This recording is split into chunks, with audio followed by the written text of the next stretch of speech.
ሰላም ሰላም ሰላም፣ እንደምን ዋላችሁ? ውድ ተከበራችሁ ቤተሰቦች፣ የማዳም ቅመሞች፣ የአረብ ሀገር እህቶች፣ የአረብ ሀገር ሴት። ለምሳሌ ዛሬ እንግዲህ በአዲስ ቪዲዮ እከሰታለሁ። ሀገራችንን በመጀመሪያ ሰላም፣ ጤና፣ ፍቅር ያድርግልን። በነገራችን ላይ አረብ ሀገር ሆናችሁ ኦርደር የምታረቁ እቃ እንደዚህ ሚዲያ ላይ ወጥቶ እኔ ንጹህ ሰው ነኝ የሰው ገንዘብ አልበላም ላለ ሰው ብራችሁ መስጠት የለባችሁም። ዛሬ ጊዜ ቤተሰብ አይታመንም። እውነት ለመናገር ከሆነ ያው ቤተሰብ ማለት ቤተሰብ ነው። ሌላ ሰው በቅርጥፍ አድርጎ ከሚለበላችሁ እናት፣ ወንድም፣ እኔ ለምሳሌ ወይም ዜሮ ላይ ልሆን እችላለሁ። ለቤተሰቦች ያደረኩት ነገር ወደ ኋላ ሊጎትተኝ አይችልም። ቤተሰብ ቤተሰብ ነው እና ገባችኋ? እቃ ላኩልኝ፣ የቤት እቃ ሟሉልኝ፣ ይህን አድርጉልኝ ብላችሁ ተበልተው አሁን እንደገና ከ1 ሚሊዮን ብር በላይ እኔ ግርም የሚለኝ ነገር አለ። እንድ ነገር እቃ ግዙልኝ። ለምን ከአረብ ሀገር አታስጭኑት? ብሩ ካላችሁ፣ አቅሙ ካላችሁ፣ መጫኛ ካላችሁ፣ ብሩ ካላችሁ ኢትዮጵያ ልካችሁ አይደለም ተስከት እንደውም ጥሬ በኦሪጂናል እቃ ከአረብ ሀገር ማስገባት በጉምሩክም ሆነ እንግዲህ እድል ያውጭ ነው።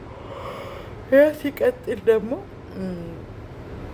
ያ ካልተሳካ ደግሞ በራሳችሁ ታይም ለምንድን ነው የማትገዙት? እኔ አሁን ለምሳሌ የሆነ እቃ ብፈልግ ወይ በቤተሰብ ላስገዛ እችላለሁ። አቅማችሁን ሳታውቁን መንጠራራት። በቃ እኔ ምን የሚባል ተረት አለ መሰላችሁ? ይሄ ይዩልኝ የሚባል ነገር አልወድም። በመጀመሪያ ሰው ቸግሮን ልታረጉለት ልታበድሩት ትችላላችሁ። ያ ነገር እንግዲህ አምኑ ጭንቅላቱ አሳምኑ ካልሰጠ እንግዲህ ለፈጣሪ ልንሰጥ ይችላል። ግን እቃ ግዙልኝ ብላችሁ 1 ሚሊዮን 2 ሚሊዮን የምትልኩ ሰዎች አሁን ብዙ ልጆች የተበላችሁ አሉ። ወንድና ሴት የበሏቸው ሚዛራሱ በጣም ግፈኛ ናቸው። ገብርኤልን ስደትን አውቀውት እኔ ግርም አንዳንዴ ስደት ያለን ሰዎች የዋህነት ያጠቃል የትኛውም ዓለም ላይ ና በዚህ ልክ በየዋህነታችን ገብተው ደግሞ አድርገው ለምን ይበሉናል? ያልገባኝ ነገር ለምን እንበላለን? እህቶች እንደው ለበላተኛማ አላህ ይዘዝባቸው። ገብርኤልን የሰው ገንዘብ ጥፍ አድርገው ለሚበሉ ማለት ነው። የሰው ገንዘብ መብላት ኃጢአት ነው። በመጀመሪያ የሰው ሀቅ መብላት የሰውን እምነት መብላት በጣም መጥፎ ከሚባለው በላይ ነው ማለት ነው። መጥፎ ከሚባለው የሰው ገንዘብ የሚበላ የሰው ላብ የሚበላ የሰው ሀቅ የሚበላ በሰው ሕይወት የሚቀልድ እንደው ይፍረድበት። አንድ ነገር የቆመ መኪና ሂዶ ይግጨው።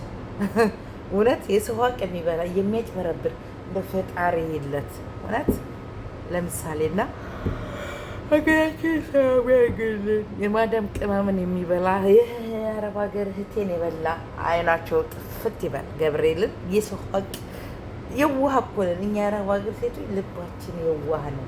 ምንም እኮ የለንም። ለሰዎች ደስታ ለሰዎች የምንጨነቀው ነገር አለ አብዝተን። አረብ ሀገር ሴት ደካማ ጎናችን ለሰዎች የምንጨነቀው ነገር አለ። ሰውን እንወዳለን፣ ሰውን እናፈቅራለን፣ ሰውን እናከብራለን። ከራሳችን በላይ ለሰዎች ደስታ እንደሰታለን። ጋይስዬ እውነት ለመናገር ከሆነ ማለት ነውና ልብ ይነካል። እንደ አረብ ሀገር ሴት የዋህ የለችም፣ እንደ ማዳም ቅመም የዋህ የለችም። በዛ በየዋህ ጎናችን ገብታችሁ ባታቆስሉን ባትበሉን፣ እኔ የምር ነው የምላችሁ። ገንዘባችሁ ተበላ። ማን ነው አውሮፓ ያለው ልጅ እንደውም እየደወለላት ነበርና ያነሱም ምናምን ብቻ ከባድ ነው እውነት። እያንዳንዱ እኮ እያንዳንዶችን ወዳችን አምቆ ሊወድ ይችላል። እያንዳንዱ ያልተበላች ያልተቀመሰ ያልተበላ ምን ያላል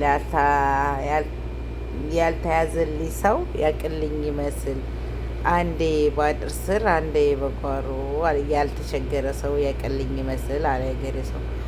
እኔ ሰው ገንዘብ መብላት ኃጢአት ነው እውነት። ይቅር ይበላችሁ መድኃኒዓለም። የሰውን ገንዘብ ቅርጥፍ አድርጋችሁ የምትበሉ እውነት በጣም ለዛውም አረብ ሀገርን አውቃችሁት እኔ ምን እሰራለሁ በራሳችሁ ለምን አትተዳደሩም? የሰው ላብ የሰው ገንዘብ የሰው ነው። በእውነት የሰው ገንዘብ የሰው ነው።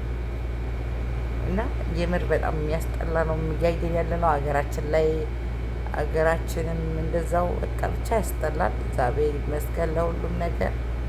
ፈጣሪ ሀገራችንን ሰላም ያድርግልን። በየስደት አረሙ ያለው በየሰው ሀገሩ በየዓለሙ ነው ጦርነት ያለው አሁን። በኢየሱስ ስም ጌታ ሆይ ፈጣሪ ኢየሩሳሌምን ይጠብቅልን፣ አገራችንን ሰላም ያድርግልን፣ ኢትዮጵያን ሰላም ያድርግልን። አንድ ልጅ እስራኤል ነው የምትኖረው እና ኢየሩሳሌም ነው የምትኖረው እና ሁለት ሀገር እንወዳለሁ አለች። የኢየሩሳሌም ባንዲራ ልብሳ በደሜ ኢትዮጵያዊነት አላለች ግን አለች እስራኤልን ኢትዮጵያንና አሁን ያለሁባትን ሀገር ብቻ ሁለት ሀገር እንወዳለሁ አለች። እውነቷን ነው እና ሌሎቻቸው አታሽቃብጡ ብላ ቶክቶክ ላይ እና የኢየሩሳሌምን ሀገር ጠብቅልን ነው የምለው። ፈጣሪ ጠብቃችሁ ወገኖቼ፣ በስደት ያላችሁ በየዓለሙ ያለውን አገራችንን እንደው ከእንዲህ አይነት ውዝብዝብነት፣ ከእንዲህ አይነት ጦርነት፣ ከእንዲህ አይነት በየቦታው ለደደደደደ ከሚባለው ነገር ፈጣሪ ኢትዮጵያን ጠብቅልን ወገኖቼ። መብርሃንዬ እንደው በቃ ጦርነቱን ታንሳልን። አይ አም ሲዩ አይ ላቭ ዩ ኢትዮጵያ ማይ ላቭ ኢትዮጵያ አይ ላቭ ዩ ኢትዮጵያ ኢትዮጵያ አይ ላቭ ኢትዮጵያ በጣም ኢትዮጵያ እንወዳታለን። ሀገራችን እንወዳለን። ኢትዮጵያን አይ ላቭ ዩ ኢትዮጵያ። ኢትዮጵያን ሰላም ያድርግልን። ሀገራችንን ኢትዮጵያን ሰላሟ፣ ጤናዋ፣ ፍቅሯ፣ አንድነቷ፣ በረከቷን ያብዛልን። እናንተንም ሰላም ያደርጋችሁ ውድ ተመልካቾችን ስለምትከታተሉኝ ላይክ፣ ሼር፣ ሰብስክራይብ ለምታደርጉ ወገኖቼ ሰላማችሁ ብዝት ብዝዝት ትርፍ። እስቲ የምር 4000 ያስገቡ 4000 ገብቼ 10000 የምገባበት ሰዓት ናፍቆኛል። ከ2000 ትላለደስ 4000 አጀባላህ ዋነጉር ልንገርህ ያ ወፋጤው ሴና ሀያ ተገልባታል። አንድ ቀን ይሰካል ብዬ አምናለሁ። ኢንሻአላህ አንድ ቀን ትልቅ ደረጃ እንደምደርስ አምናለሁ። ዩቲዩብ እንደሚያደርግና ከፍ እንደሚል አምናለሁ። አያም ሶሪ ከፈታ የሰው ልጅ ያስባል ዛሬ ይፈጽማል። ከባሌ ጋር መጥቼ ዩቲዩብ ላይ ወይ ስላችኋለሁ። አመሰግናለሁ።